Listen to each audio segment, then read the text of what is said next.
بسم اللہ الرحمن الرحیم۔ السلام علیکم۔ کہانی پوائنٹ میں آپ لوگوں کو تہہ دل سے استقبال۔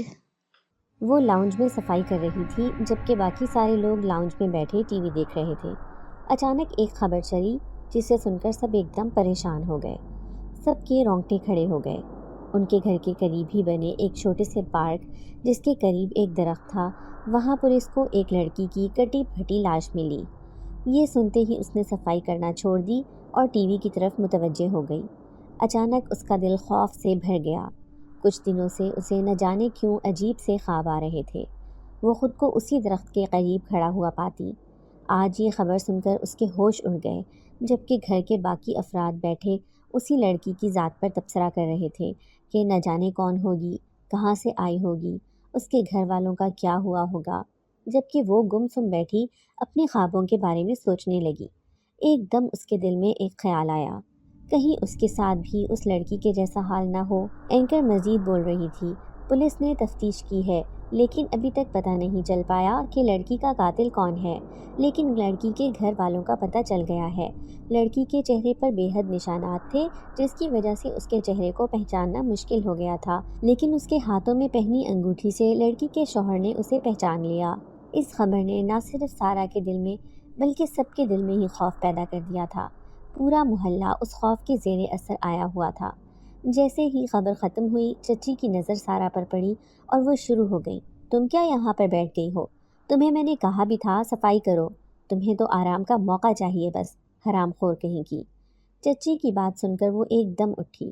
اپنے لیے ایسا نام سن کر اسے شدید غصہ آیا، لیکن وہ غصہ پی گئی کیونکہ وہ بڑوں کا احترام کرنا جانتی تھی، کیونکہ اس کی پرورش ایک عظیم معنی کی تھی۔ لیکن بدقسمتی سے کچھ ہی سال پہلے اس کے ماں باپ دونوں کا انتقال ہو گیا۔ پھر وہ اپنے چچا کے پاس آ گئی۔ اس کے اپنے گھر کو بیچ کر چچا نے پیسے اس کے اکاؤنٹ میں ٹرانسفر کر دیے تھے۔ یہ بات کسی بھی طرح چچی کو قابل قبول نہیں تھی۔ وہ چاہتی تھی کہ کسی طرح سارا کی ساری دولت کو ہتھیا لیں۔ اس کی ماں کے زیورات بھی سارا کے اپنے ہی لاکر میں محفوظ تھے اور یہ بات چچی کو مزید غصہ دلاتی۔ نہ جانے کیوں انہیں سارا سے پہلے دن سے ہی نفرت تھی۔ کبھی تو خاموش ہو جایا کرو، ہمیشہ لڑکی کو ڈانٹتی رہتی ہو۔ میں نے تمہیں کتنی بار کہا ہے اپنی زبان پر قابو رکھا کرو۔ چچا نے چچی کو ڈانٹ کر اپنے کمرے میں بھیج دیا۔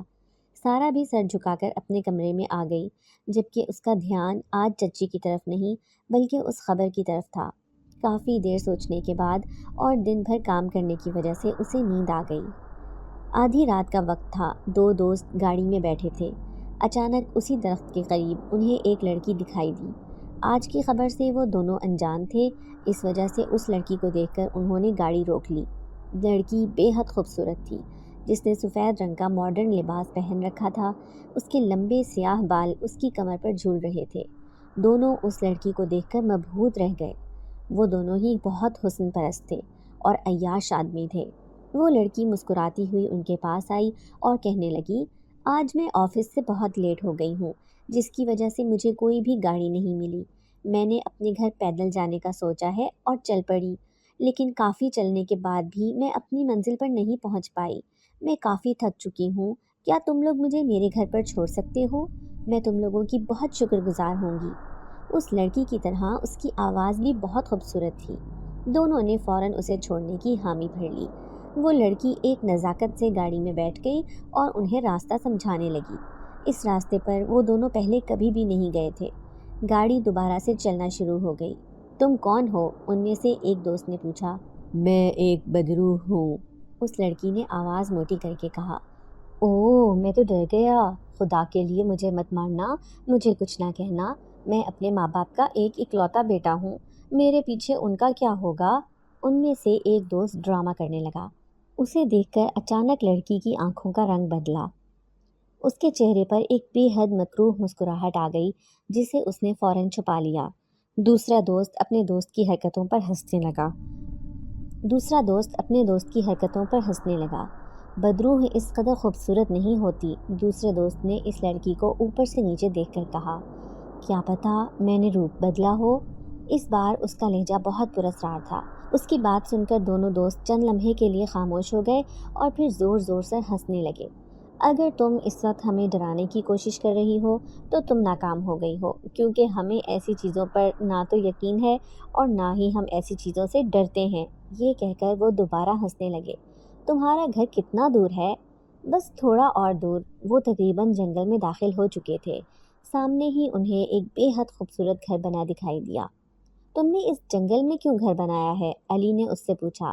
کیونکہ یہاں پر تنہائی اور سکون ہے اور مجھے سکون میں رہنا پسند ہے۔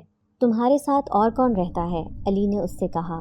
میں اکیلی رہتی ہوں۔ وہ گھر سے تھوڑی ہی دور تھے کہ اچانک گاڑی رک گئی۔ اس سے کیا ہو گیا؟ علی جھنجھلا کر گاڑی سے نیچے اترا۔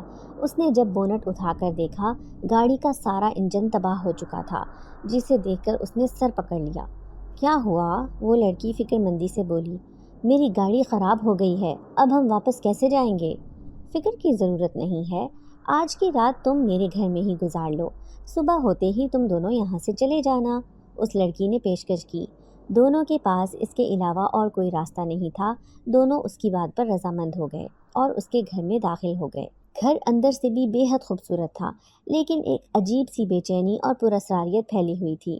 ایک دم دونوں کو بے سکونی ہونے لگی۔ تم دونوں یہاں بیٹھو، میں تم دونوں کے لیے کچھ بنا کر لاتی ہوں۔ دونوں نے اسے فوراً منع کر دیا اور ایک دوسرے کی طرف دیکھنے لگے۔ کیا ہم نے واقعی ٹھیک کیا ہے؟ یہاں آ کر مجھے کچھ اچھا نہیں لگ رہا، علی نے سارم کو کہا۔ فکر مت کرو، کچھ بھی نہیں ہے۔ اب ہم کیا ایک لڑکی سے ڈر جائیں گے؟ ہم نے اس سے اس کا نام پوچھا ہی نہیں ہے۔ خیر، کون سا ہم ہمیشہ اس کے ساتھ رہنے کے لیے آئے ہیں۔ کیا تم ہمیں ہمارا کمرہ دکھا سکتی ہو؟ علی نے اس سے کہا۔ ہاں، کیوں نہیں؟ وہ انہیں دوسری منزل پر بنے ایک کمرے میں لے گئی۔ وہ کمرہ بھی بے حد نفیس اور خوبصورت تھا۔ دونوں نے اس کے ذوق کی داد دی۔ تقریباً آدھی رات کا وقت تھا جب علی کو شدید پیاس لگی۔ کمرے میں پانی موجود نہیں تھا۔ پہلے اس نے سوچا کہ وہ سارم کو اٹھائے، پھر اس نے کہا کیا ضرورت ہے، خود ہی نیچے جا کر پانی پی لیتا ہوں۔ وہ کمرے سے باہر نکلا۔ ہر طرف عجیب سی بے چینی تھی۔ اچانک خوف کی ایک لہر علی کے پورے جسم میں دوڑ گئی۔ اسے شدت سے کچھ غلط ہونے کا احساس ہو رہا تھا۔ اس کی چھٹی حس بہت تیز تھی، لیکن وہ بار بار اس احساس کو جھٹلا رہا تھا۔ کچن میں جا کر جیسے ہی اس نے پانی کا گلاس پکڑا، اسے یوں لگا جیسے کوئی اس کے پیچھے آ کر کھڑا ہوا ہو۔ وہ ایک دم خوف سے پلٹا، لیکن پھر پرسکون ہو گیا کیونکہ پیچھے وہی دوشیزہ کھڑی تھی۔ وہ پورے کا پورا پسینے میں ڈوبا ہوا تھا۔ وہ لڑکی فکر مندی سے علی سے پوچھنے لگی، کیا ہوا ہے؟ تمہیں اس قدر پسینہ کیوں آیا ہوا ہے؟ نہیں، کچھ بھی نہیں، وہ مجھے اچانک پیاس لگی، اس وجہ سے نیچے آ گیا۔ مجھے بھی نیند نہیں آ رہی، اس لڑکی نے علی کی آنکھوں میں دیکھ کر کہا۔ اور مجھے شدید پیاس بھی لگی ہے۔ اس بار اس کا لہجہ عجیب سا تھا۔ تو تم بھی پانی پی لو۔ علی نے فوراً پانی کا گلاس بھر کر اس کے حوالے کیا، لیکن اس پر اس لڑکی نے خونخوار نظروں سے علی کو دیکھا۔ یہ پانی میری پیاس نہیں بجھا سکتا، مجھے خون چاہیے۔ اچانک اس کی آواز ایسے ہو گئی جیسے بہت سارے مرد اکٹھے بول رہے ہوں۔ علی نے وہاں سے بھاگنے کی کوشش کی، لیکن اس لڑکی نے چند سیکنڈ سے پہلے ہی علی کی پشت سے اس کا کلیجہ نکال لیا۔ علی زمین پر جا کر گرا، اس کا وجود تڑپ رہا تھا۔ چند لمحے بعد ہر طرف سکون چھا گیا۔ جب تک وہ تڑپتا رہا، تب تک وہ اس کا خون پیتی رہی۔ اس کے ختم ہونے کے فوراً بعد ہی وہ بے دردی کے ساتھ اس کا کلیجہ چبانے لگی۔ اس کا چہرہ بگڑ کر ایک بدصورت ڈائن کی شکل اختیار کر گیا تھا۔ سارم پرسکون نیند سو رہا تھا۔ نہ جانے کیا ہوا، اس کے جسم کو ایک جھٹکا لگا اور اس کی آنکھ کھل گئی۔ اس نے اپنے پہلو میں دیکھا، وہاں پر علی نہیں تھا۔ اسے علی کی فکر ہونے لگی۔ وہ علی کو ڈھونڈتا ہوا باہر نکل آیا، لیکن اسے کہیں بھی علی دکھائی نہیں دیا۔ اچانک اسے ایک چھوٹی سی بچی دکھائی دی جس نے سفید رنگ کا لباس پہنا ہوا تھا، جو سارم کو دیکھ کر ہنس رہی تھی۔ سارم حیران ہوا کہ یہ بچی کہاں سے آ گئی۔ اس لڑکی نے تو بولا تھا کہ وہ اس گھر میں اکیلی رہتی ہے، اس کا کوئی بھی نہیں ہے۔ وہ بچی سارم کو دیکھ کر زور زور سے ہنس رہی تھی۔ سارم نے اسے کہا، میری بات سنو، لیکن وہ بھاگنے لگی۔ سارم بھی اس کے پیچھے جانے لگا۔ وہ بچی ایک کمرے کے دروازے کے سامنے آ کر رکی اور پھر اس کمرے میں داخل ہو گئی۔ جب سارم پیچھے آیا، اس نے دیکھا کمرے کا دروازہ لاک تھا۔ پھر وہ بچی اندر کیسے گئی؟ اچانک اپنے پیچھے بنے کمرے سے اسے عجیب و غریب آوازیں آنے لگیں۔ جیسے ہی اس نے اس کمرے کا دروازہ کھولا، اسے لگا ساتوں آسمان اس کے سر پر آ کر گر گئے ہوں۔ وہی لڑکی اس کے دوست کو بے دردی سے نوچ نوچ کر کھا رہی تھی۔ علی اس کے بچپن کا دوست تھا۔ اپنے دوست کی یہ حالت دیکھ کر اس کی آنکھوں سے آنسو بہنے لگے اور غصے سے اس کا پورا وجود کانپنے لگا۔ تمہاری ہمت کیسے ہوئی؟ سارم کی آواز سن کر اس لڑکی نے چہرہ اٹھایا اور غصے سے اسے گھورنے لگی، جیسے سارم کی مداخلت اسے پسند نہ آئی ہو۔ سارم نے جیسے ہی اس پر حملہ کرنا چاہا، اسے یوں لگا جیسے وہ ہوا میں ہی رک گیا ہو۔ اس نے حرکت کرنے کی کوشش کی، لیکن اس کا وجود حرکت نہیں کر پا رہا تھا۔ اس کو بے بس دیکھ کر وہ لڑکی دوبارہ ہنسنے لگی اور بالکل ویسے ہی اس کا کلیجہ بھی نکال لیا جیسے اس کے دوست کا نکالا تھا۔ اگلے دن پورے شہر میں خوف و ہراس پھیلا ہوا تھا۔ ہر کوئی خوفزدہ تھا۔ پولیس کسی کو بھی قریب نہیں آنے دے رہی تھی۔ صبح انہیں اسی درخت کے قریب 2 دوستوں کی لاشیں ملی تھیں، جن کی حالت بے حد خراب تھی، جن کو پہچاننا مشکل ہو رہا تھا۔ ان کے چہرے پر جگہ جگہ کٹ کے نشان تھے، جنہوں نے ان کے چہرے کی تصدیق کو مشکل بنا دیا تھا، جبکہ اس کے جسم کے کچھ حصوں سے گوشت غائب تھا۔ یوں لگ رہا تھا جیسے کسی نے انہیں بری طرح نوچا ہو۔ ان کی حالت بھی ویسی ہی تھی جیسے پہلے ملنے والی لڑکی کی لاش کی تھی۔ پولیس سمجھ نہیں پا رہی تھی کہ آخر یہ سب کون کر رہا ہے۔ انہیں اس بارے میں کوئی بھی سراغ نہیں مل رہا تھا، جبکہ اب یہ ایک کے بعد تیسرا قتل تھا۔ یہ کسی درندے کا کام بھی نہیں ہو سکتا تھا، کیونکہ اگر درندہ ہوتا تو وہ پوری طرح نوچ کر کھاتا، جبکہ چہرے پر لگے کٹ اس بات کی تصدیق کر رہے تھے کہ کسی نے ان پر تشدد کیا ہو۔ یہ کسی انسان کا ہی کام ہو سکتا تھا، لیکن اس انسان کا پتہ چلانا مشکل ہو گیا تھا۔ پورے شہر میں جگہ جگہ پولیس کے ناکے لگے ہوئے تھے، ہر انسان سے تفتیش کی جا رہی تھی، لیکن قاتل کا سراغ ملنا ایک مشکل امر ہو گیا تھا۔ آہستہ آہستہ یہ خبر سارا کے گھر میں بھی پہنچ گئی۔ سارا کے دل نے دھڑکنا چھوڑ دیا تھا۔ رات کو ہی اس نے خواب میں اس درخت کے قریب کچھ عجیب و غریب ہوتے ہوئے دیکھا تھا، جس کی وجہ سے اس کی آنکھ کھل گئی تھی اور پوری رات بے چینی کی وجہ سے وہ سو نہیں پائی تھی۔ سارا بالکل گمسم ہو گئی اور کام چھوڑ کر اس بارے میں سوچنے لگی۔ چچی کو تو موقع چاہیے تھا اس کی بے عزتی کرنے کا۔ جیسے ہی انہوں نے سارا کو رکے ہوئے دیکھا، انہوں نے ایک تھپڑ سارا کی کمر پر زور سے لگایا، جس کی وجہ سے سارا ہوش کی دنیا میں آئی۔ اپنی کمر پر تکلیف کے شدید احساس کو محسوس کرتے ہوئے اس کی آنکھوں میں آنسو آ گئے۔ تجھے کیا لگتا ہے صرف تجھے ہی غم ہے ان لوگوں کا؟ ارے ہمیں بھی غم ہے، لیکن ہم تیری طرح ان کی یادوں میں کھو نہیں جاتے۔ کہیں تو ان لڑکوں کو جانتی تو نہیں تھی جس کی وجہ سے تجھے زیادہ ہی دکھ ہو رہا ہے؟ اچانک چچی نے ایسی بات کہی۔ سارا نے ڈر کر فوراً نہ میں سر ہلایا۔ نہیں چچی، میں کسی کو بھی نہیں جانتی، اور یہ کہہ کر وہ رونے لگی۔ اب تک سے بہانہ بند کرو، جلدی سے کام کرو۔ گھر میں ایک چچا ہی تھے جو سارا کے ساتھ اچھے تھے اور شفقت سے پیش آتے تھے۔ باقی چچی اور ان کی دونوں بیٹیوں کا رویہ سارا کے ساتھ ایسا تھا جیسے وہ ان کی غلام ہو۔ اگلا دن پورے گھر میں خوشی کا سماں تھا۔ چچی اور ان کی بیٹیاں بے حد خوش تھیں، لیکن کوئی بھی سارا کو اس خوشی میں شریک نہیں کر رہا تھا۔ سارا کو تجسس ہو رہا تھا کہ آخر ایسا کیا ہوا ہے جو سب خوشیاں منا رہے ہیں۔ جیسے ہی چچا واپس آئے، سارا ان سے ملنے کے لیے گئی اور ساتھ ہی سارا نے پوچھ لیا کہ سب اتنے خوش کیوں ہیں۔ چچا نے اسے بتایا، دراصل میری کمپنی کی طرف سے پوسٹنگ ہو گئی ہے دبئی میں۔ مجھے کچھ عرصے کے لیے دبئی رہنا ہے۔ سیلری پیکیج بہت اچھا ہے، باقی تمام سہولیات بھی مل رہی ہیں، جس کی وجہ سے سب خوش ہیں۔ مجھے 2 سال کے لیے دبئی جانا ہوگا۔ اس کی بات سن کر سارا ایک دم پریشان ہو گئی۔ کیا ہوا بیٹا، تمہیں خوشی نہیں ہوئی؟ چچا، جب آپ چلے جائیں گے پیچھے میرے ساتھ کیا ہوگا آپ کو تو پتہ ہے۔ ابھی سے چچی کا رویہ میرے ساتھ کیسا ہے، پیچھے تو یہ مجھے اپنے گھر سے ہی نکال دیں گی۔ مجھے بہت ڈر لگ رہا ہے، آپ خدا کے لیے مجھے چھوڑ کر کہیں نہ جائیں۔ یہ کہہ کر وہ رونے لگی۔ چچا اپنی بیوی کی عادتوں کو اچھی طرح جانتے تھے۔ وہ جانتے تھے کہ ان کی بیوی کچھ بھی کر سکتی ہے، اور اپنی بھتیجی کے ساتھ اس کا رویہ وہ اپنے سامنے دیکھ چکے تھے، لیکن جانا چچا کی مجبوری تھی۔ اس لیے انہوں نے سارا کو تسلی دی کہ تمہارے ساتھ کوئی کچھ بھی غلط نہیں کرے گا۔ میں وعدہ کر رہا ہوں نا، میں نے تمہاری چچی کو کہہ دیا ہے کہ اگر اس کے ساتھ کسی قسم کی ناانصافی ہوئی تو میں اسے بھی اپنے ساتھ لے کر چلا جاؤں گا۔ 2 دن کے بعد چچا نے چلے جانا تھا، لیکن حیرت کی بات یہ تھی کہ اس دوران چچی کا رویہ سارا کے ساتھ بالکل اپنی بیٹیوں جیسا ہو رہا تھا۔ وہ ایسے برتاؤ کر رہی تھیں جیسے سارا ان کی اپنی ہی بیٹی ہو۔ معصوم سارا یہی سمجھتی رہی تھی کہ سب ٹھیک ہو گیا ہے، اب چچی اس کے ساتھ کسی بھی قسم کی ناانصافی نہیں کریں گی، لیکن وہ نہیں جانتی تھی کہ یہ بھی ان کی ایک چال ہے۔ چچی کی بیٹیوں نے بھی سارا کو اپنی بہن بنا لیا تھا۔ وہ یہ سب کچھ صرف چچا کے سامنے کر رہی تھیں۔ وہ واقعی میں ڈر گئی تھیں کہ کہیں وہ سارا کو اپنے ساتھ لے کر ہی نہ چلے جائیں۔ رات کو چچا کی فلائٹ تھی، ان کے جانے کی دیر ہی تھی کہ چچی کا رویہ ایک دم سارا کے ساتھ سخت ہو گیا۔ رات کو کھانا میز پر رکھتے ہوئے اچانک ایک برتن سارا کے ہاتھ سے چھوٹ گیا۔ برتن گرنے کی دیر تھی، چچی غصے سے اٹھی اور ایک تھپڑ سارا کے منہ پر دے مارا اور اسے بولا کہ نکل جاؤ ہمارے گھر سے، تمہاری ہمارے گھر میں اب کوئی جگہ نہیں ہے۔ اتنے عرصے سے میں تمہیں برداشت کر رہی تھی، لیکن اب یہ سب میری بس سے باہر کی بات ہو گئی ہے۔ چچی کی بات سن کر سارا بہت زیادہ پریشان ہو گئی۔ رات کافی ہو گئی تھی، اس کے پاس پیسے بھی نہیں تھے کہ وہ کہیں اور جا سکتی۔ اس نے چچی کی منتیں کرنی شروع کر دیں۔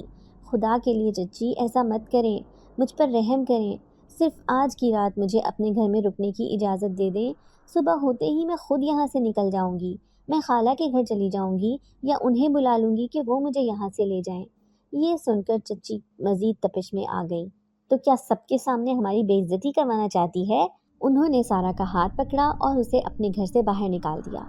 سارا کافی دیر روتی رہی اور دروازہ بجاتی رہی، لیکن چچی بے رحم بن چکی تھی۔ انہیں سارا کی کسی بھی بات پر کوئی ترس نہیں آ رہا تھا۔ ان کی بیٹیاں بھی اندر ہی اندر بہت خوش تھیں کہ ہمیشہ ہمیشہ کے لیے سارا سے جان چھوٹ گئی۔ سارا ابھی تک دروازے کے باہر کھڑی تھی، اسے بہت زیادہ ڈر لگ رہا تھا۔ اچانک گلی میں کتے کے بھونکنے کی آوازیں آنے لگیں، جس نے اس کے خوف کو مزید بڑھا دیا تھا۔ اس کے اندر اٹھنے کی ہمت نہیں تھی، لیکن وہ زیادہ دیر یہاں پر بیٹھ بھی نہیں سکتی تھی۔ اسے یقین ہو گیا تھا کہ اب چچی کچھ بھی ہو جائے گا، اب دروازہ نہیں کھولیں گی۔ اچانک اسے لگا جیسے کوئی کشش ہے، کوئی چیز ہے جو اسے اپنی طرف کھینچ رہی ہے۔ وہ وہاں سے اٹھی، اس کے قدم خود بخود آگے بڑھنے لگے۔ چلتے چلتے وہ اسی درخت کے قریب آ کر رک گئی جہاں سے اس نے بہت سی وارداتوں کے بارے میں سن رکھا تھا۔ اب لوگوں نے یہاں سے شام کے بعد گزرنا چھوڑ دیا تھا۔ سب کو یہی لگتا تھا کہ جو بھی رات کے وقت یہاں سے گزرتا ہے اس کے ساتھ کوئی نہ کوئی حادثہ ہو جاتا ہے، لیکن نہ جانے کیوں سارا کو ڈر نہیں لگ رہا تھا، لیکن ایک عجیب سی بے چینی تھی جو اس کے وجود کا حصہ بن رہی تھی۔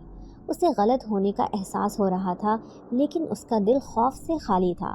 پولیس نے بھی لوگوں کو خبردار کر دیا تھا کہ رات کے وقت یہاں سے نہ گزرا کریں۔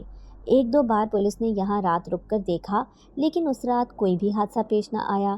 یوں بدروح پر سے بھی پولیس کا دھیان اٹھ گیا۔ اگر بدروح ہوتی تو انہیں بھی ضرور کوئی نقصان پہنچاتی۔ ان کا خیال تھا کہ یہ کسی انسان کا ہی کام ہے۔ اچانک تیز ہوا چلنے لگی۔ سردی نہیں تھی، لیکن سارا کا پورا وجود کپ کپا رہا تھا۔ وہ ایک عجیب سی کیفیت سے دوچار تھی جسے وہ سمجھنے سے قاصر تھی۔ وہ نہیں جانتی تھی کہ وہ یہاں پر کیوں کھڑی ہے۔ وہ آگے بڑھنے کی کوشش کر رہی تھی، لیکن ایک اندیکھی طاقت نے اسے روک رکھا تھا۔ یوں لگ رہا تھا جیسے کوئی آہستہ آہستہ اس کے جسم پر قبضہ کرنا چاہ رہا ہو۔ اس نے خود کو اس طاقت سے چھڑانے کی کوشش کی، لیکن وہ اس پر مزید حاوی ہونے لگی۔ اچانک اس کے وجود کو ایک زوردار جھٹکا لگا۔ سارا کے سارے بال کھل کر اس کے چہرے پر پھیل گئے اور وہ گھٹنوں کے بل زمین پر جا گری۔ سارا کے تمام احساسات اور جذبات اب مر چکے تھے۔ اس کی تمام کیفیات نے دم توڑ دیا تھا۔ اچانک سارا نے چہرہ اٹھایا۔ اس کی آنکھوں کا رنگ بدلا ہوا تھا، جبکہ چہرے پر ایک عجیب سی مسکراہٹ تھی۔ اس بدروح نے سارا کے جسم پر قبضہ کر لیا تھا۔ اس بدروح کے لیے اب اپنا بدلہ لینا آسان ہو گیا تھا۔ اسے ایک لمبے عرصے سے ایسے وجود کی تلاش تھی جو مایوس تھا اور جس کی تمام امیدیں دم توڑ چکی تھیں۔ ایسے وجود پر ہی قبضہ کر کے وہ اپنے انتقام لے سکتی تھی، اور آج اسے یہ وجود سارا کے روپ میں مل گیا تھا۔ ایک دم سارا زمین پر سے اٹھی۔ اس کی آنکھوں کا رنگ نارمل انسانوں کی طرح ہو گیا، کیونکہ 3-4 لوگ اس کی طرف آ رہے تھے، لیکن اچانک سارا کی آنکھیں آگ بگولا ہونے لگیں۔ ان لوگوں نے اس طرف آنے کی بجائے اپنا راستہ تبدیل کر لیا تھا۔ یقیناً وہ لوگ اس درخت کی حقیقت کے بارے میں جان چکے تھے۔ آج سارا کو شکار اپنے ہاتھوں سے جاتا ہوا محسوس ہو رہا تھا۔ اس نے 2-3 بار کوشش کی کہ لوگ اس کی طرف متوجہ ہو کر اس طرف آ جائیں، لیکن وہ لوگ اپنا راستہ تبدیل کر گئے۔ رات 12 بجے کا وقت تھا۔ پورا شہر سویا ہوا تھا۔ ہر طرف گہری خاموشی پھیلی ہوئی تھی۔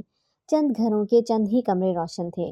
یہ یقیناً وہ لوگ تھے جو اپنے مستقبل کے لیے فکر مند تھے۔ ایسے میں ایک وجود تاریکی میں چلتا جا رہا تھا۔ چال ڈھال سے وہ کسی لڑکی کا وجود لگ رہا تھا۔ اچانک تھوڑی سی روشنی اس کے چہرے پر پڑی۔ روشنی پڑتے ہی اس کا چہرہ روشن ہو گیا۔ وہ سارا تھی، لیکن اس کی آنکھوں کا رنگ تبدیل تھا اور اس کی چال بھی بدلی ہوئی تھی۔ اس کے چہرے کے تاثرات بے حد سخت تھے، یوں لگ رہا تھا جیسے جو بھی اس کے راستے میں آئے گا وہ اسے کچل کر رکھ دے گی۔ اچانک راستے میں کتے اسے دیکھ کر زور زور سے بھونکنے لگے۔ انہیں دیکھ کر سارا ایک دم طیش میں آئی اور چند ہی لمحوں میں ان کا صفایا کر دیا۔ یوں پوری گلی میں پھر سے خاموشی چھا گئی۔ اب سارا کا رخ ایک گھر کی طرف تھا۔ بہت تیزی سے وہ آگے بڑھتی جا رہی تھی۔ گھر کے دروازے کے سامنے پہنچتے ہی دروازہ خود بخود کھل گیا اور جیسے ہی سارا اندر داخل ہوئی دروازہ ویسے ہی بند ہو گیا۔ سارا نے پورے گھر کی طرف نظریں دوڑائیں۔ یوں لگ رہا تھا جیسے اس کی آنکھیں کچھ سکین کر رہی ہوں اور کسی کا پتہ چلا رہی ہو۔ اچانک اس کی نظریں ایک کمرے کے سامنے جا کر رکیں۔ اس کے چہرے پر ایک شیطانی مسکراہٹ آ گئی۔ چند لمحوں بعد وہ مسکراہٹ غائب ہو گئی اور اس کی آنکھوں سے دہشت ٹپکنے لگی۔ سارا خاموشی کے ساتھ اس کمرے کے اندر داخل ہو گئی۔ وہاں قدرے ادھیڑ عمر عورت بستر پر سو رہی تھی۔ اسے دیکھ کر سارا آگ بگولا ہو گئی۔ اسے وہ تمام زیادتیاں یاد آنے لگیں جو اسے مارنے سے پہلے اس کے ساتھ اس کی ساس نے کی تھیں۔ اسے یاد تھا کہ وہ نئی نئی اس گھر میں آئی تھی۔ وہ بہت کم عمر تھی جب اس کی شادی ہو گئی تھی۔ وہ کام کاج کے بارے میں اتنا نہیں جانتی تھی۔ ایک بار جب اس سے روٹی جل گئی تھی، اس کی ساس نے اس کا ہاتھ گرم توے پر رکھ دیا تھا، جس کی وجہ سے اس کا ہاتھ بری طرح جل گیا تھا۔ وہ کافی دیر روتی رہی، تڑپتی رہی، جلن بہت زیادہ تھی، اسے آرام نہیں آ رہا تھا، لیکن اس کی ساس نے اسے ڈاکٹر کے پاس لے جانا تو دور کی بات، اسے ہاتھ پر لگانے کے لیے کوئی دوا بھی نہ دی تھی۔ اس دن اس کا شوہر گھر میں نہیں تھا۔ پوری رات اس کی روتے ہوئے گزری تھی۔ صبح اس کے ہاتھ پر ایک بہت بڑا چھالا بن گیا تھا، لیکن اس کے باوجود اس کی ساس نے اس سے سارے گھر کے کام کروائے تھے۔ یہ سوچ آتے ہی سارا کی آنکھیں پھر سے لال ہو گئیں۔ اسے ایک اور بات یاد آئی۔ جب کپڑے دھو دھو کر اس کے ہاتھ زخمی ہو گئے تھے، مزید کپڑے دھونا اس کے بس سے باہر کی بات تھی، جبکہ گھر میں واشنگ مشین بھی تھی۔ وہ واشنگ مشین اسے کبھی بھی استعمال کرنے کی اجازت نہیں تھی۔ اس کی ساس نے جان بوجھ کر ایک سفید جھوڑا اسے دھونے کے لیے دے دیا۔ سارا جانتی تھی کہ اس کے ہاتھوں سے خون بہہ رہا ہے۔ اگر اس نے یہ جوڑا دھویا تو وہ خراب ہو جائے گا اور مار اسی کو پڑے گی۔ سارا نے اپنی ساس کو ابھی کہا ہی تھا کہ میں نے یہ جوڑا دھویا تو یہ خون سے گندا ہو جائے گا، اس کی ساس نے اس پر تھپڑوں کی بارش کر دی اور اسے بری طرح پیٹ کر رکھ ڈالا۔ اس کی کمر پر اس نے اس کے شوہر کی بیلٹ سے مارا تھا، جس کی وجہ سے نہ صرف اس کی کمر پر نشان پڑ گئے تھے بلکہ درد سے وہ کئی دن اٹھ بھی نہیں پا رہی تھی۔ اچانک آمنہ بیگم کو عجیب سی بے چینی ہونے لگی۔ یوں لگ رہا تھا جیسے کوئی انہیں گھور رہا ہو۔ احساس بہت شدید تھا۔ ایک دم آمنہ بیگم کی آنکھ کھل گئی۔ آنکھ کھلتے ہی خوف کی ایک لہر ان کے پورے جسم میں دوڑ گئی۔ انہوں نے دیکھا ان کے سامنے ایک کم عمر لڑکی کھڑی تھی، جس کی عمر تقریباً 16 سال کے قریب تھی۔ اس لڑکی کو دیکھتے ہی وہ زور سے بولی، اے لڑکی، کون ہو تم اور میرے کمرے میں کیا کر رہی ہو؟ تمہاری ہمت کیسی ہوئی میری اجازت کے بغیر میرے کمرے میں داخل ہونے کی؟ میں تمہاری موت ہوں اور بہت جلد تمہیں اس دنیا سے آزاد کرنے کے لیے آئی ہوں، وہ لڑکی پراسرار آواز میں بولی۔ یہ بات سنتے ہی آمنہ بیگم خوف سے کانپنے لگی۔ انہیں ہمیشہ سے ہی موت سے ڈر لگتا تھا۔ وہ زور زور سے چلانے لگی، بچاؤ، میری مدد کرو، کوئی سنتا ہے مجھے؟ اور اپنے گھر والوں کو آوازیں دینے لگی، لیکن کوئی بھی ان کی آواز سننے والا نہیں تھا۔ آمنہ بیگم کی یہ حرکت دیکھ کر وہ لڑکی زور زور سے ہنسنے لگی۔ تم جتنی مرضی آوازیں دے دو، لیکن کوئی بھی تمہاری آواز نہیں سن سکے گا۔ ایک میں ہی ہوں جو تمہیں سن سکتی ہوں، اور میں تو صرف یہاں پر تمہاری تکلیف سے نکلی ہوئی چیخیں سننے کے لیے ہی آئی ہوں۔ یہ کہہ کر وہ لڑکی آمنہ بیگم کی طرف لپک پڑی۔ کمرے کی مدھم روشنی میں اس لڑکی کا چہرہ نظر آ رہا تھا، لیکن اچانک اس لڑکی کا چہرہ بدلا اور اس کی جگہ جو چہرہ آیا اسے دیکھ کر آمنہ بیگم کو یوں لگا جیسے ساتوں آسمان ان کے سر پر آ کر گر گئے ہوں۔ یہ ان کی بہو کا چہرہ تھا جس پر انہوں نے ہمیشہ بے انتہا تشدد کیے تھے۔ ابھی بھی اس کے چہرے پر وہی تشدد کے نشانات تھے۔ اب وہ بدروح بن چکی تھی اور ان سے اپنا بدلہ لینے کے لیے آئی تھی۔ آمنہ بیگم اس کے آگے اپنے ہاتھ جوڑنے لگی۔ خدا کے لیے مجھے کچھ مت کہو، مجھے چھوڑ دو، میں تم سے معافی مانگتی ہوں۔ میں جانتی ہوں میں نے تمہارے ساتھ بہت زیادتی کی ہے، لیکن میں شرمندہ ہوں۔ جبکہ سارا نے ان کی بات سنے بغیر ان پر حملہ کر دیا اور انہیں طرح طرح کی تکلیفیں دینے لگی۔ آمنہ بیگم کی چیخیں پورے کمرے میں گونج رہی تھیں، لیکن ان کی آواز اس کمرے سے باہر نہیں جا سکتی تھی۔ سارا نے ان تمام ہتھیاروں سے ان پر تشدد کیا جن سے سارا کو مارا گیا تھا۔ اچانک اس نے کچھ پڑھ کر آمنہ بیگم پر پھونک ماری۔ ان کا پورا ہاتھ جلنے لگا۔ عمر زیادہ ہونے کے باعث چند ہی لمحوں میں وہ تکلیفیں برداشت نہ کرتے ہوئے دم توڑ گئی۔ اس کے بعد پورے کمرے میں خاموشی پھیل گئی۔ سارا کو یوں محسوس ہوا جیسے اس کے سینے میں سکون اتر آیا ہو، لیکن اس کا انتقام ابھی پورا نہیں ہوا تھا۔ اس کا انتقام باقی تھا۔ وہ اسی طرح خاموشی کے ساتھ اس گھر سے باہر نکل آئی۔ اب اس کا رخ اپنی چچی کے گھر کی طرف تھا۔ اس نے دروازہ کھٹکھٹایا، لیکن خاموشی نے اس کا استقبال کیا۔ وہ تیز تیز دروازہ بجانے لگی۔ اس کی چچی نے آ کر دروازہ کھولا۔ اپنے سامنے سارا کو دیکھ کر وہ غصے میں آ گئی۔ ابھی تو انہوں نے سارا کو باہر نکالا تھا۔ اس سے پہلے کہ وہ سارا کو کچھ کہتی، سارا نے انہیں ایسی نظروں سے گھورا کہ وہ خود ہی پیچھے ہو گئی۔ سارا ان کے سامنے سے نکلتی ہوئی خاموشی کے ساتھ اپنے کمرے میں آ گئی، جبکہ چچی صبح ہونے کا انتظار کرنے لگی تاکہ اسے اچھی طرح سبق سکھا کر اپنے گھر سے نکال سکے۔ لیکن یہ حقیقت تھی کہ چند لمحے اس کی آنکھوں میں دیکھنے سے اچانک ان کا دل خوف سے بھر گیا تھا۔ وہ اپنی اس کیفیت کو سمجھ نہیں پائی تھی۔ آج سارا کی آنکھوں میں نہ جانے کیا تھا۔ جیسے ہی صبح ہوئی، چچی سارا کے کمرے میں پہنچ گئی۔ اٹھو، ناشتہ بناؤ۔ سارا نے ان کی بات کو ایک کان سے سنا اور دوسرے کان سے نکال دیا اور سوتی رہی۔ دن کو جب وہ اٹھی، چچی کھانا میز پر لگا رہی تھی۔ یہ دیکھ کر ایک مسکراہٹ سارا کے چہرے پر آ گئی۔ سارا کو دیکھتے ہی چچی پھر سے شروع ہو گئی۔ یہ تم نے کیا ڈرامہ لگا رکھا ہے؟ اب میں تمہارے لیے کھانا بناؤں گی؟ تمہاری اوقات ہی کیا ہے؟ میری نہیں، تمہیں اپنی اوقات کا پتہ ہے کہ تمہاری اوقات کیا ہے؟ تم ایک معمولی سے خاندان سے تعلق رکھتی تھی اور میرے چچا نے تمہیں اتنی عزت سے نوازا اور تمہیں تمہاری اوقات سے بڑھ کر دیا۔ یہ سننا ہی تھا کہ چچی آگ بگولا ہو گئی اور تھپڑ مارنے کے لیے سارا کی طرف بڑھی۔ ابھی وہ سارا کو تھپڑ مارتی ہی کہ سارا نے ان کا ہاتھ پکڑ لیا اور الٹے ہاتھ کا تھپڑ چچی کے منہ پر دے مارا۔ چچی دور جا کر گری۔ چند لمحے کے لیے وہ خوفزدہ ہو گئی کہ سارا کے اندر اتنی طاقت کہاں سے آ گئی۔ ان کی بیٹیاں بھی یہ دیکھ کر حیران رہ گئی۔ ان میں بھی اتنی ہمت نہیں تھی کہ وہ سارا سے سوال کر سکے۔ سارا خاموشی سے میز پر بیٹھ گئی اور کھانا کھا کر اپنے کمرے میں واپس چلی گئی۔ پیچھے وہ ماں بیٹیاں حیران پریشان بیٹھی ہوئی تھیں اور چچی کا خوف سے برا حال تھا۔ اچانک ایک اور اڑتی اڑتی خبر ان کے کانوں میں پڑی کہ قریب ہی محلے میں ایک ادھیڑ عمر عورت کا قتل ہو گیا ہے۔ اس کا قتل بھی بالکل ویسا ہی ہوا تھا جیسے پہلے 3 قتل ہوئے تھے۔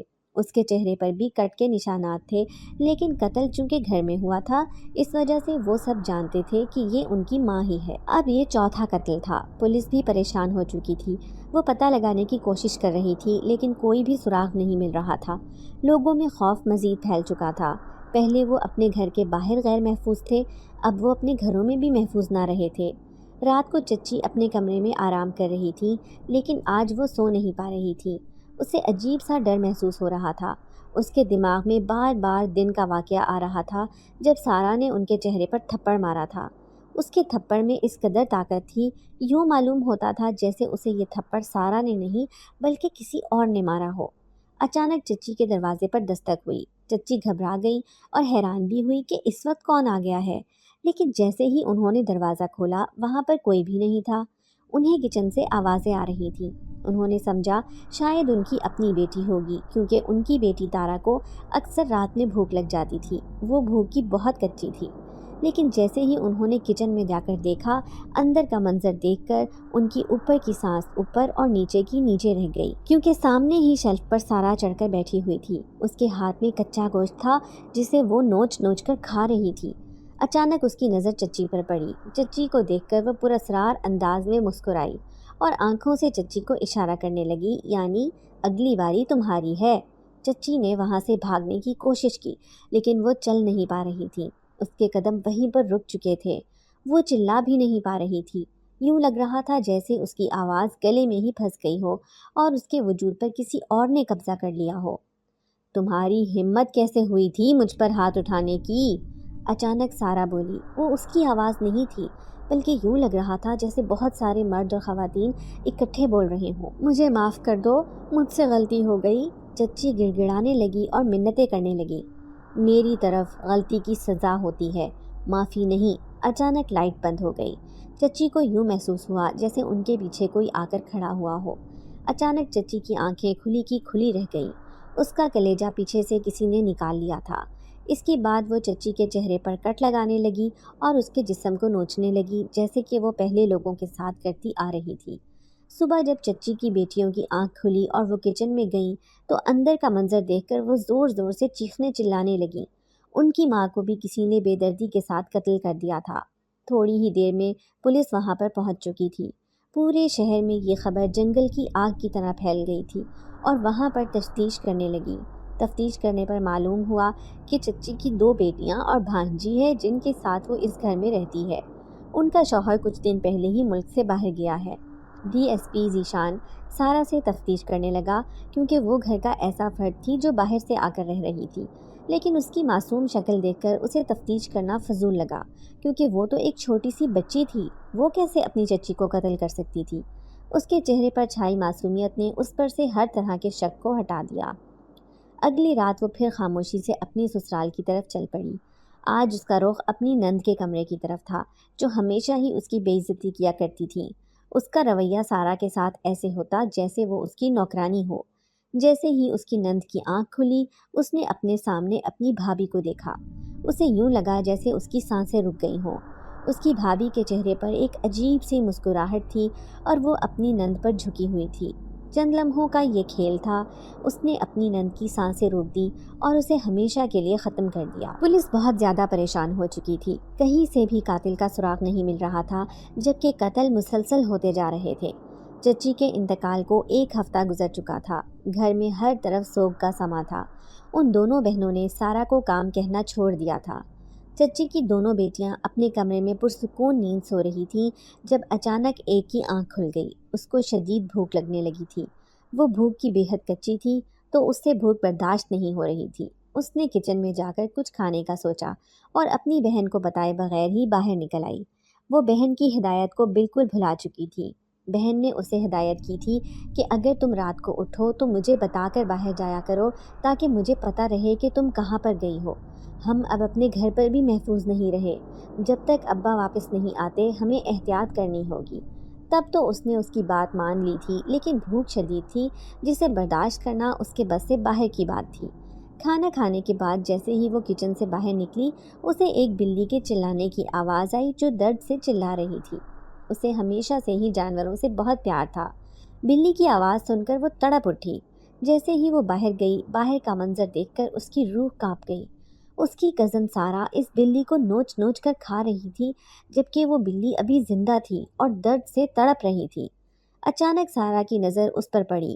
تارا وہاں سے بھاگنے ہی والی تھی کہ اسے یوں لگا جیسے اس کے قدم زمین پر جم گئے ہوں۔ وہ چاہ کر بھی نہیں بھاگ پا رہی تھی۔ سارا نے آرام سے اس بلی کو کھایا اور پھر خونخوار نظروں سے تارا کو دیکھنے لگی۔ تارا کو پتہ چل گیا تھا کہ اس کا آخری وقت آن پہنچا ہے۔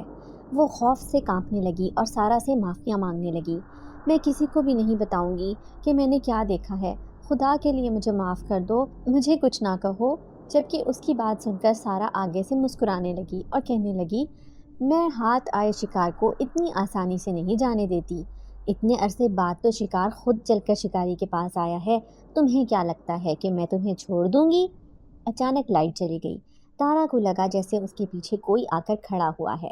سارا نے ہمیشہ کی طرح اس کا کلیجہ بھی نکال دیا اور اس کے چہرے پر کٹ لگانے لگی۔ وہ بہت بے دردی کے ساتھ اس کے چہرے کو کاٹ رہی تھی۔ اس کے بعد اس نے جسم کو نوچنا شروع کر دیا۔ اس کے بعد سارا خاموشی سے اس گھر کی طرف نکل پڑی جہاں اس نے اپنی ساس اور نند کو قتل کیا تھا۔ آج اس کا رخ اپنے سابقہ شوہر کے کمرے کی طرف تھا۔ اس نے خاموشی سے کمرے کا دروازہ کھولا اور جا کر اپنے شوہر کو گھورنے لگی۔ یہ وہی شوہر تھا جس کی اس نے ہمیشہ عزت کی تھی، جس کی ہر بات کو وہ آنکھیں بند کر کے مانتی تھی، لیکن بدلے میں اسے صرف ذلت ہی ملی تھی۔ جہاں بھی چند لوگ موجود ہوتے ان کے سامنے اس کا شوہر اس کی بے عزتی کر دیتا اور اسے مار کر رکھ دیتا۔ اپنی ماں کو خوش کرنے کے لیے وہ اکثر اس کو ذلیل کیا کرتا تھا، جبکہ سارا کے پاس رونے اور تڑپنے کے علاوہ دوسرا کوئی چارہ نہیں تھا۔ پھر اس کے سامنے ہی وہ دوسری عورتوں کے ساتھ تعلقات بڑھانے لگا تھا اور انہیں اپنے گھر میں بھی لانے لگا تھا۔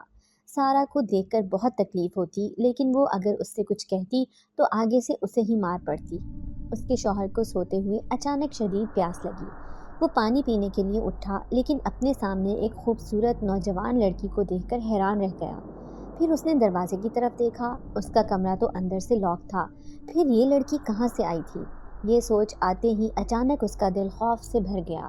اچانک کمرے کی مدھم روشنی میں اس لڑکی کا چہرہ تبدیل ہونے لگا اور اس کی جگہ اس کی بیوی کے چہرے نے لے لی۔ اس کی بیوی اس سے انتقام لینے کے لیے واپس آ گئی تھی۔ اس نے اپنے شوہر کو بھی ویسے ہی قتل کر دیا جیسے اس نے باقی لوگوں کو قتل کیا تھا۔ پولیس حیران اور پریشان تھی، لیکن اسے جو چیز دیکھنے کو ملی تھی وہ یہ تھی کہ اب قتل صرف دو ہی گھروں میں ہو رہے تھے۔ ایک یہ گھر تھا جہاں پہلے ماں اور پھر بیٹی قتل ہوئی تھی، جبکہ دوسرا وہ گھر تھا جہاں پہلے ماں، پھر بیٹی اور پھر بیٹا قتل ہوئے تھے۔ پولیس کو یقین تھا کہ اگلا شکار بھی ان دونوں گھروں میں سے ہی کوئی ایک گھر ہوگا۔ پولیس نے دونوں گھروں میں کیمرے لگا لیے۔ رات کا وقت تھا، اچانک ایک پولیس اہلکار چیخ اٹھا، آمنہ بیگم کے گھر کے اندر کوئی لڑکی داخل ہو رہی ہے۔ پولیس پہلے ہی اس کے گھر میں چھپ کر بیٹھی تھی۔ جیسے ہی وہ لڑکی کمرے میں داخل ہوئی اور اپنی دوسری نند پر حملہ کرنے لگی، اچانک لائٹ آن ہو گئی، لیکن اس سے پہلے کہ پولیس والے اس کو پکڑ پاتے وہ فوراً وہاں سے غائب ہو گئی۔ ڈی ایس پی ذیشان کی حیرت کی انتہا نہ رہی جب انہوں نے دیکھا کہ یہ وہی لڑکی تھی جو دوسرے گھر میں قیام پذیر تھی، جس کو معصوم سمجھ کر اس نے تفتیش کرنا چھوڑ دیا تھا۔ یہ سب سے بڑا جھٹکا تھا جو پولیس والوں کو لگا تھا، یعنی یہ قتل کوئی عام انسان نہیں بلکہ دوسری مخلوق کر رہی تھی۔ ڈی ایس پی ذیشان نے کسی عامل سے رابطہ کرنے کا فیصلہ کیا تھا تاکہ اس معاملے سے جان چھڑائی جا سکے۔ قتل بہت زیادہ بڑھ چکے تھے، اب مزید کوئی بھی رسک نہیں لیا جا سکتا تھا۔ ڈی ایس پی ذیشان ایک عامل کے پاس گیا۔ وہ شہر کا سب سے بڑا عامل تھا، لوگ اس پر بہت یقین رکھتے تھے۔ ذیشان کو بھی اس پر یقین تھا، وہ ہمیشہ کام ایمانداری کے ساتھ کرتا تھا۔ اس عامل نے ذیشان سے اس کا مسئلہ پوچھا تو اس نے اسے ساری بات بتا دی۔ عامل نے اسے اس لڑکی کی تصویر لانے کو کہا۔ اس نے وہ تصویر عامل کے حوالے کر دی۔ عامل آنکھیں بند کر کے اس کے اوپر عمل کرنے لگا۔ تھوڑی دیر بعد جب اس نے آنکھیں کھولی، اس کی آنکھیں لال تھیں۔ اس نے اس سے پوچھا کہ کیا معاملہ ہے؟ وہ بچی بے گناہ ہے، یہ قتل وہ بچی نہیں کر رہی بلکہ اس کے وجود پر ایک بدروح نے قبضہ کر لیا ہے، یہ سب وہ بدروح کر رہی ہے۔ لیکن وہ بدروح یہ سب کچھ کیوں کر رہی ہے؟ اس نے عامل سے پوچھا۔ کچھ وقت پہلے اس کی ساس اور شوہر نے مل کر اسے قتل کر دیا تھا، اب وہ اپنے قتل کا بدلہ سب سے لے رہی ہے۔ اس کی زندگی میں اس پر بہت تشدد کیے گئے ہیں، وہ کافی وقت سے ایک وجود کی تلاش میں تھی جس کے جسم پر وہ قبضہ کر سکے۔ یہ لڑکی ایک رات اس درخت کے قریب سے گزری، اس آتما نے اسی کے اوپر قبضہ کر لیا اور اب اپنے سسرالی خاندان سے بدلہ لینے لگی۔ آمنہ بیگم کی اب ایک ہی بیٹی رہ گئی ہے، اب یہ اسے بھی قتل کرنا چاہتی ہے۔ میں کیسے اس سے جان چھڑا سکتا ہوں؟ آپ ہماری مدد کریں، ذیشان نے عامل کو کہا۔ میں تمہیں ایک عمل بتاتا ہوں، تم وہ عمل کرنا، اس عمل سے وہ تمہارے سامنے حاضر ہو جائے گی، اور یہ 2 تعویذ لے لو۔ یہ دونوں تعویذ تم ان دونوں لڑکیوں کو دے دو جو زندہ بچی ہوئی ہیں۔ جب تک یہ تعویذ ان کے پاس موجود رہیں گے وہ بدروح ان کا کچھ بھی نہیں بگاڑ پائے گی۔ ذیشان نے عامل کا شکریہ ادا کیا اور وہاں سے نکل آیا۔ اس نے سب سے پہلے ان دونوں لڑکیوں کو جا کر وہ تعویذ دیے۔ وہ مطمئن ہو چکا تھا کہ اب وہ دونوں لڑکیاں محفوظ ہیں۔ اسے بس سارا کی فکر تھی جس پر اس روح نے قبضہ جمایا ہوا تھا کہ کہیں وہ سارا کے وجود کو نقصان نہ پہنچا دے۔ رات ہوتے ہی وہ آمنہ بیگم کے گھر میں پہنچ گیا۔ اس کے ساتھ اس کے چند پولیس اہلکار بھی تھے اور وہ کمرے میں بیٹھ کر عمل کرنے لگا، جبکہ سارا کی کزن امائمہ اور آمنہ بیگم کی بیٹی ارشبہ بھی وہیں کھڑے تھے۔ عمل مکمل ہوتے ہی وہ روح ذیشان کے سامنے حاضر ہو گئی۔ ابھی بھی وہ سارا کے روپ میں ہی تھی۔ کون ہو تم اور کیا چاہتی ہو تم؟ یہ سب تم کیوں کر رہی ہو؟ میرا نام سارا ہے، اس بدروح نے بولنا شروع کیا۔ ایک وقت تھا جب میں بھی اس گھر کی بہو ہوتی تھی، لیکن میں بہو کم اور نوکرانی زیادہ تھی۔ میری ساس اور شوہر مجھ پر بہت تشدد کرتے تھے اور میری نند ان کا پورا ساتھ دیتی تھی۔ پھر ایک رات میرے شوہر اور میری ساس نے بے گناہ مجھے قتل کر دیا۔ اس سے پہلے انہوں نے مجھے بہت تکلیفیں دی، مجھ پر بہت تشدد کیا اور پھر مجھے اسی درخت کے قریب لا کر پھینک دیا۔ وہاں جنگلی جانور مجھے نوچ نوچ کر کھا گئے۔ اب میں اپنا انتقام لینے آئی ہوں۔ اگر تم واقعی انتقام لینا چاہتی ہو تو پہلے تمہیں سارا کے جسم کو چھوڑنا ہوگا۔ میں وعدہ کرتا ہوں میں خود یہ لڑکی تمہارے حوالے کر دوں گا۔ ذیشان نے اسے ہر طرح سے یقین دلایا۔ اسے یقین نہیں تھا کہ وہ اس کی بات مان جائے گی، لیکن اچانک اس نے سارا کے جسم کو چھوڑا اور اپنی اصل حالت میں آ گئی۔ ایک پولیس اہلکار نے فوراً سارا کے گلے میں وہی تعویذ باندھ دیا، جبکہ ذیشان نے عامل کے بتائے ہوئے دوسرے عمل کو زور زور سے پڑھنا شروع کر دیا۔ اچانک وہ بدروح تڑپنے لگی اور بولنے لگی کہ تم نے مجھے دھوکہ دیا ہے۔ کمرے میں ایک زوردار چیخ گونجی اور وہ ہمیشہ ہمیشہ کے لیے غائب ہو گئی۔ آج اس بدروح کا قصہ بھی ختم ہو گیا تھا۔ اس کے بعد شہر میں کوئی بھی قتل نہ ہوا اور نہ ہی کوئی واردات ہوئی۔ سارہ اپنی کزن امائمہ کے ساتھ مل جل کر رہنے لگی۔ کچھ ہی ٹائم بعد اس کے چچا واپس آ گئے۔ سارہ کچھ کیے بغیر بھی خود پر بہت زیادہ شرمندہ تھی۔ وہ سمجھ رہی تھی کہ یہ سب اس کی وجہ سے ہوا ہے، جبکہ امائمہ نے اسے تسلی دی اور اس احساس سے باہر نکالا۔ امید کرتے ہیں کہ آپ لوگوں کو آج کی ویڈیو پسند آئی ہوگی۔ ویڈیو کو لائک کریں اور روزانہ ایک ایسی ویڈیو سننے کے لیے ہمارے چینل کو سبسکرائب کریں۔ ملتے ہیں اگلی ویڈیو میں۔ اللہ حافظ۔